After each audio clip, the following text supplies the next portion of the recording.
ಎಲ್ಲರಿಗೂ ನಮಸ್ಕಾರ. ನಿಮ್ಮೆಲ್ಲರಿಗೂ ನಮ್ಮ ಚಾನಲ್ಗೆ ಆತ್ಮೀಯ ಸ್ವಾಗತ. ಅಮೃತಧಾರೆ ಶುಕ್ರವಾರದ ಸಂಚಿಕೆಯಲ್ಲಿ ಗೌತಮ್ ಮನೆಗೆ ಸದಾಶಿವ ಮತ್ತು ಮಂದಾಕಿನಿ ಬಂದಿರ್ತಾರೆ. ಗೌತಮ್ ತನ್ನ ಅತ್ತೆ ಮಾವನ ತಾಯಿಗೆ ಪರಿಚಯ ಮಾಡಿಕೊಡ್ತಾನೆ.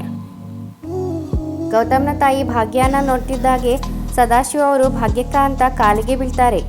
ಇವರು ನಿಜವಾಗ್ಲೂ ದೇವರು, ನಮ್ಮ ಕಷ್ಟದ ಪರಿಸ್ಥಿತಿಯಲ್ಲಿ ನಮಗೆ ತುಂಬಾ ಸಹಾಯ ಮಾಡಿದ್ದಾರೆ ಅಂತ ಭಾಗ್ಯಕ್ಕನ ಹೊಗಳಿ ಅಟ್ಟಕ್ಕೇರಿಸ್ತಾರೆ. ಇದೆಲ್ಲ ಕೇಳ್ತಿದ್ದ ಹಾಗೆ ಗೌತಮ್ ಮತ್ತು ಭೂಮಿಕಾಗೆ ಬಹಳಷ್ಟು ಖುಷಿಯಾಗುತ್ತೆ. ಅಪ್ಪ ಅಮ್ಮ ಬಂದಿದ್ದಾರೆ ಅಂತ ಹೇಳಿದ್ರು ಕೇರ್ ಮಾಡದೆ ಅಪೇಕ್ಷಾ ಬೇಕಿದ್ರೆ ಅವರೇ ಬಂದು ನನ್ನ ಮಾತಾಡಿಸ್ಲಿ ಅಂತ ಅವಳ ಪಾಡಿಗೆ ಅವಳು ರೂಮಲ್ಲೇ ಕೂತಿರ್ತಾಳೆ.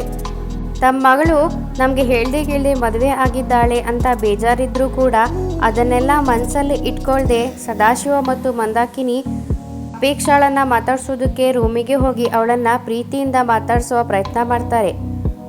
ಆದರೆ ಭೂಮಿಕಾ ಮಾತ್ರ ನನಗೆ ಅವಶ್ಯಕತೆ ಇದ್ದಾಗ ಇಲ್ಲದೇ ಇರೋ ನೀವು ತಂದೆ ತಾಯಿನೇ ಅಲ್ಲ ಅಂತ ಬೈತಾಳೆ. ಇದರಿಂದ ಮಂದಾಕಿನಿ ಮತ್ತು ಸದಾಶಿವ ಅವ್ರ ಮನಸ್ಸಿಗೆ ಬಹಳ ಬೇಜಾರಾಗುತ್ತೆ. ಇದೆಲ್ಲ ನೋಡ್ತಿದ್ದ ಗೌತಮ್ ಅಪೇಕ್ಷಾಳನ್ನ ಬೈತಾನೆ. ಇನ್ನು ತಂದೆ ತಾಯಿ ಅವರು ಇದೆಲ್ಲ ನೋಡ್ತಿದ್ದ ಗೌತಮ್ ಅಪೇಕ್ಷಾ ಬಳಿ ಬಂದು, ನಿನ್ನ ತಂದೆ ತಾಯಿ ಅವರು ನೀವು ಮದುವೆ ಆಗೋ ಸಂದರ್ಭ ಹೇಗಿತ್ತು ಅಂತ ನಿಮಗೆ ಚೆನ್ನಾಗೇ ಗೊತ್ತಿದೆ ತಾನೇ. ಆ ಜಾಗದಲ್ಲಿ ಯಾರೇ ಇದ್ರೂ ಹಾಗೆ ನಡ್ಕೊಳ್ತಾ ಇದ್ರು. ಈಗ ನೀವು ಮಾಡ್ತಿರೋದು ತಪ್ಪು. ನೀನು ನಮ್ಮ ಮನೆಗೆ ಸೊಸೆಯಾಗಿ ಬಂದಿದ್ಯಾ ಅನ್ನೋದು ತುಂಬ ಖುಷಿ ಇದೆ. ಆದರೆ ಈಗ ನೀನು ನಡ್ಕೊಳ್ತಾ ಇರೋದು ನಮಗೆ ಬಹಳ ಬೇಜಾರು ಆಗ್ತಾ ಇದೆ.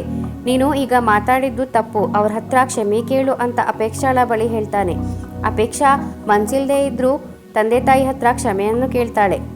ಅದಾದಮೇಲೆ ಭೂಮಿಕಾ ಗೌತಮನ್ನ ಕರೆದು ಅಪೇಕ್ಷಾಳಿಗೆ ಬೇರೆಯವ್ರ ಮುಂದೆ ಹಾಗೆಲ್ಲ ಅವಮಾನ ಮಾಡಬಾರ್ದಿತ್ತು ಅಂತ ಬುದ್ಧಿ ಹೇಳ್ತಾಳೆ. ಆದರೆ ತನ್ನ ತಂದೆ ತಾಯಿಯನ್ನು ವಹಿಸ್ಕೊಂಡು ಮಾತಾಡಿದ್ದಕ್ಕೆ ಭೂಮಿಕಾಗೆ ಬಹಳ ಖುಷಿಯಾಗುತ್ತೆ. ಇನ್ನು ಜೀವನ್ ಬಿಸ್ನೆಸ್ ಕೂಡ ತುಂಬ ಚೆನ್ನಾಗೇ ನಡೀತಾ ಇರುತ್ತೆ. ಬಿಸ್ನೆಸ್ನಲ್ಲಿ ಒಳ್ಳೆ ಲಾಭ ಬಂದಿದ್ದಕ್ಕೆ ಅವನು ಮನೆ ಕೂಡ ಕೊಂಡ್ಕೊಂಡಿರ್ತಾನೆ. ಅದರ ಗೃಹ ಪ್ರವೇಶಕ್ಕೆ ಆಹ್ವಾನ ನೀಡಬೇಕು ಅಂತ ಗೌತಮ್ ಮನೆಗೆ ಬಂದಿರ್ತಾನೆ. ಇನ್ನು ಸದಾಶಿವ ಮತ್ತು ಮಂದಾಕಿನಿ ಉಡುಗೊರೆ ಸಮೇತ ಆಗಿ ಭಾಗ್ಯಕ್ಕಂಗೆ ಆಹ್ವಾನ ಪತ್ರಿಕೆಯನ್ನು ನೀಡ್ತಾರೆ. ಕುಟುಂಬ ಸಮೇತರಾಗಿ ಎಲ್ಲರೂ ಬರಬೇಕು ಅಂತ ಹೇಳಿ ಅಲ್ಲಿಂದ ಹೊರಟೋಗ್ತಾರೆ. ಭೂಮಿಕಾ ಅಪೇಕ್ಷಾ ರೂಮ್ಗೆ ಹೋಗಿ ಗೃಹ ಪ್ರವೇಶದ ಇನ್ವಿಟೇಷನ್ ಅನ್ನು ತೋರಿಸಿ, ಇದು ನಮ್ಮ ತವರು ಮನೆ ಸಂಭ್ರಮ, ನಾವು ಇದರಲ್ಲಿ ಭಾಗ್ಯ ಆಗಲೇಬೇಕು, ನಡೆದಿರೋದನ್ನೆಲ್ಲ ಮನಸ್ಸಿಂದ ತೆಗೆದುಹಾಕು ಅಂತ ಹೇಳಿ ಸಮಾಧಾನ ಮಾಡ್ತಾಳೆ. ಇನ್ನು ಗೌತಮ್ ಬಹಳ ಖುಷಿಯಲ್ಲಿ ಇರ್ತಾನೆ.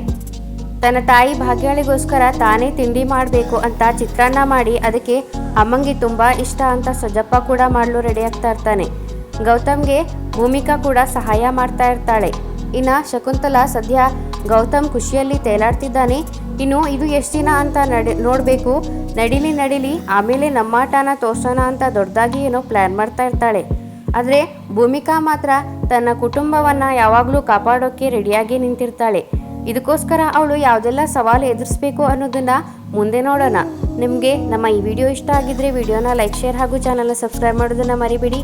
ಶುಭ ದಿನ, ಶುಭವಾಗಲಿ. ಧನ್ಯವಾದಗಳು.